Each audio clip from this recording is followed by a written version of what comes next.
दोस्तों, क्या आप जानते हैं अगर अरावली पहाड़ खत्म हो गए तो दिल्ली, राजस्थान और हरियाणा में रेगिस्तान बढ़ जाएगा, पानी खत्म हो जाएगा और जिंदगी मुश्किल हो जाएगी।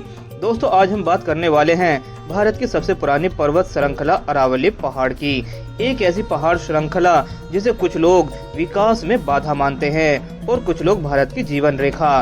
तो आज की वीडियो में हम जानेंगे अरावली पहाड़ की सच्ची कहानी।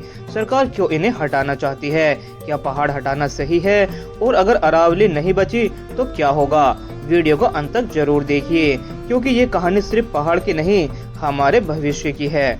दोस्तों, अरावली पर्वत भारत की सबसे पुरानी पहाड़ श्रृंखला है। ये पहाड़ हिमालय से भी कई गुना पुराने हैं। अरावली के पहाड़ गुजरात से लेकर राजस्थान, हरियाणा और दिल्ली तक फैले हैं। बहुत से लोग सोचते हैं कि ये तो बस पत्थर के पहाड़ हैं, हट जाए तो क्या फर्क पड़ेगा, लेकिन सच्चाई बिल्कुल अलग है। अरावली पहाड़ थार रेगिस्तान को आगे बढ़ने से रोकते हैं। अगर अरावली नहीं होती तो राजस्थान की रेत दिल्ली और हरियाणा तक पहुंच जाती। वैज्ञानिकों के अनुसार अगर अरावली खत्म हुई तो दिल्ली 20-25 सालों में रेगिस्तान बन सकती है। दोस्तों, अरावली पहाड़ बारिश के पानी को जमीन में रोके रखती है, जिससे कुएं, ट्यूबवेल, झीलें, नदियां जिंदा रहती हैं। अरावली नहीं होगी तो पानी सीधा बह जाएगा और जमीन के नीचे पानी नहीं जाएगा, जिससे जल संकट और ज्यादा बढ़ जाएगा। दोस्तों, अब आते हैं सबसे बड़े सवाल पर। क्या सरकार सच में अरावली पर्वत हटाना चाहती है?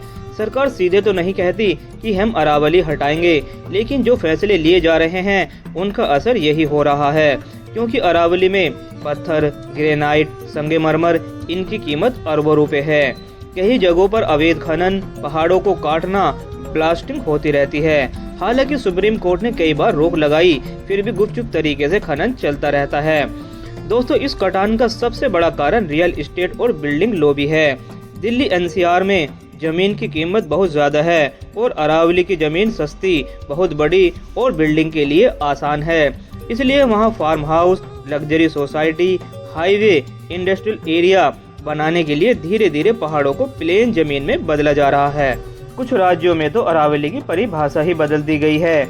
जैसे कुछ जंगल की जमीन को नॉन फॉरेस्ट बताया गया ताकि निर्माण करना आसान हो सके और पर्यावरण नियमों से बचा जा सके।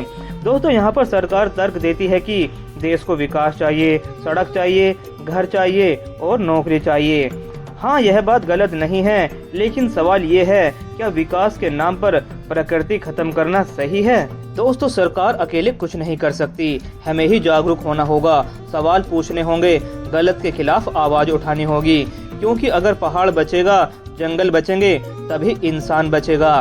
दोस्तों, आज अरावली खतरे में है, कल शायद कोई और जंगल। अगर आज चुप रहे तो आने वाली पीढ़ियां पूछेंगी कि आपने अरावली को क्यों मरने दिया। दोस्तों, आपका क्या मानना है? अरावली बचनी चाहिए या विकास के नाम पर हटनी चाहिए? कमेंट में अपनी राय जरूर लिखिए। वीडियो पसंद आई हो तो लाइक करें और चैनल को सब्सक्राइब करना मत भूलना।